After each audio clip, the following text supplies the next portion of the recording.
ভুল মানুষকে ভুলে যাওয়াই উত্তম। সব মেয়ে টাকা পাগল হয় না, কিছু কিছু মেয়ে একটু ভালোবাসা পেলেই খুশি। জোর করে কাউকে যেমন ভালোবাসা যায় না, ঠিক তেমনি জোর করে কারো ভালোবাসাও পাওয়া যায় না। ভালোবাসলেই ভালোবাসা পাবে এটা ভাবা ভুল, কারণ পৃথিবীটা এখন স্বার্থপর, শুধুই নিতে জানে, দিতে জানে না। নিজের বউকে তারাই রানীর মতো করে রাখে, যাদের মন মানসিকতাও রাজার মতন। আর যারা বউকে দাসী করে রাখে, তাদের মন মানসিকতা দাসের মতো। বাবাদের টাকা সন্তানেরা যত সহজে ভোগ করতে পারে, সন্তানের টাকা বাবারা অত সহজে ভোগ করতে পারে না। একটা মেয়ের জীবনে সবচেয়ে বড় পাওয়া হলো একজন কেয়ারিং হাজব্যান্ড। যাকে তুমি ভালোবাসো তাকে নয়, যে তোমাকে ভালোবাসে তাকে ভালোবাসো। দেখবে জীবনে ভালোবাসার অভাব হবে না। কাউকে খুব হাসি খুশি দেখলে চট করে কোনো খোঁচা মেরে কথা বলবেন না।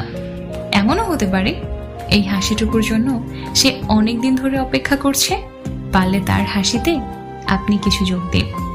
ধাক্কা দিয়ে ফেলে দেওয়ার মতো মানুষের অভাব নেই, কিন্তু পড়ে যাওয়া মানুষের হাতটি ধরে টেনে তোলার মতো মানুষের বড়ই অভাব। ভিক্ষা দিতে না পারো, খারাপ ব্যবহার করো না। সাহায্য করতে না পারো, নিরাশ করো না। উপকার করতে না পারো, ক্ষতি করো না। ভালোবাসতে না পারো, ঘৃণা করো না। মন বোঝার মতো কেউ নেই, অথচ ভুল বোঝার লোকের অভাব নেই। গুরুত্ব আর অপেক্ষা দুটোই দূরে না গেলে বোঝানো যায় না। কাছে থাকলে দামি জিনিসটাকেও সস্তা মনে হয়। হাসতে নিজে শেখো, কাঁদতে পুরো দুনিয়া শিখিয়ে দেবে। প্রশংসা তুমি যত ইচ্ছে করো, কিন্তু অপমান ভেবে চিন্তে করো, কারণ অপমান হলো সেই ঋণ যা সুযোগ পেলে সবাই সুদ সমেত ফিরিয়ে দেয়।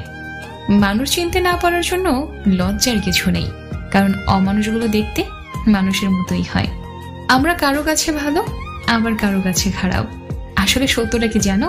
যার মন মানসিকতা যেমন, তার কাছে আমরা তেমন। কিছু কিছু সময়